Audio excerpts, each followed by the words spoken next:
Welcome back to Hey Try This guys, and today I'm going to do a review and a comparison between the MC11 adapter by Sigma and the Metabones adapter for Canon mount to Sony. Now ever since Sony brought out the mirrorless camera, the A7 series, everyone's been saying that it's going to be the next big thing. And it definitely is. You shoot a lot more better in the dark, but one of Sony's downfall is their lenses aren't quite there yet. Now, for example, the 85mm only has a 1.4 aperture. That's the fastest it can go. While Nikon and Canon has a 1.2. That's a lot of speed lost. Now, it's not only that, but it's quite big and expensive as well. Now, I'm not going to knock down Sony too quickly because Sony did try to bring out the G series and they finally brought out the 24 to 70mm and they only have 2.8 as well. While Canon and Nikon had that a long time ago. Now, Sigma came out with a solution for that and they brought out the MC11 adapter, basically giving Sony and Sigma lenses the full compatibility of basically using a Sony lens anyway. So meaning continuous autofocus, a lot of the focusing mechanisms of a Sigma lens on the Sony camera is working now. For example, if I was to use a Canon lens on a MC11, it doesn't work. Even on Metabones as well. Now that's another thing I want to say as well. Metabones is about $700, $800 Australian dollars, while this MC11 Sigma adapter is only about $300 to $380 depending where you're buying it from. And from what I'm using now, I find that it's awesome already. And it's a lot more faster, especially when I'm using a Sigma lens on top. Now, it only works with the Sigma art lenses. It doesn't work with the other Sigma lenses. That's probably because the firmware and the technology on the art lenses are a lot more faster and a lot more better as well. And remember, it only works with the Sigma adapter. Now, one big thing I've noticed physical wise between the Metabones adapter and the Sigma adapter is that the Metabones adapter has a little bit of a hole there, so you can actually mount hot shoes on that. Now that's, I think, really good because it gives it a lot more balance when you're using it on a tripod, your camera on a tripod, or any other mechanisms, for example, the movie stabilizer or other gimbals as well. Now the Sigma does not have that at all. It doesn't make a big difference, but it feels a lot more better when you're balancing it on a tripod or a gimbal. The Sigma itself looks a lot more better. The way it's designed is a lot more nicer. It has that matte look.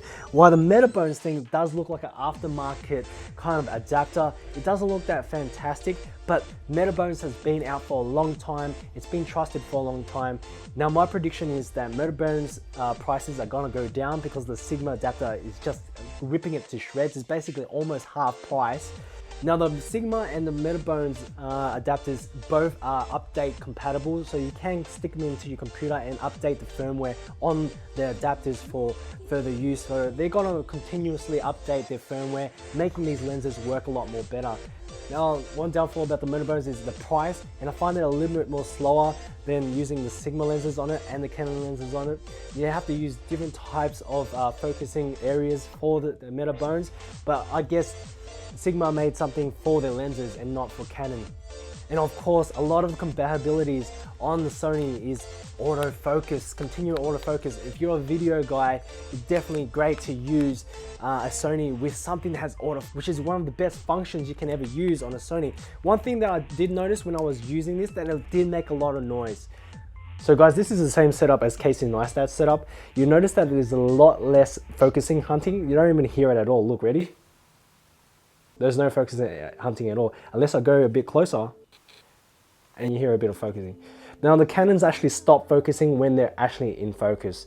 The Sony, however, does keep on hunting. It could just be the Sigma lenses with the Sigma adapter. I haven't tried the actual Sony lenses yet, so obviously if you're gonna use a Sony lens, it's gonna be a lot more better as well. So right now I'm using the Sigma lens on the Sony, and you'll start to hear some little bit of micro adjustments that the motor is doing on the lens, and you hear it now. Just stay quiet.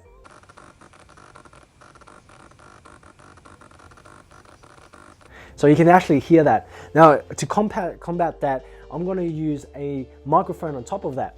So this is the microphone on top of the Sigma lens, and I'm not sure if you can actually hear it. It actually goes down a little bit, but not much. So I'm going to stay quiet and you can still hear it a little bit.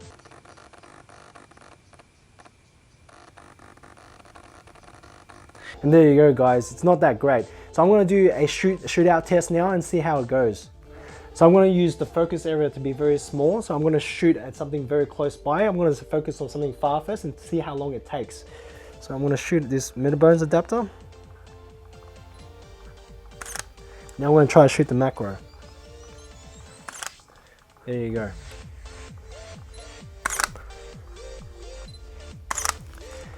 So noticeably, it's a lot more slower than the Sigma adapter. I'm definitely gonna stick with the Sigma adapter from now on.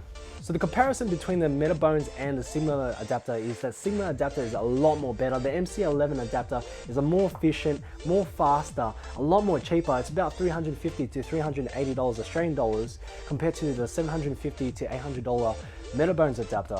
I definitely will go for the Sigma adapter instead. That way I could spend more money on my lenses or even buy another adapter overall. Obviously, if you are going to use a Sony lens, it's going to work better with Sony cameras, but Sony lenses aren't quite there yet. And I'm not willing to buy or invest in the Sony lens if they're not going to do any better than that. Remember, support my channel, hit like, hit subscribe, comment below and tell me what else you want to see on this channel. See you guys in the next one.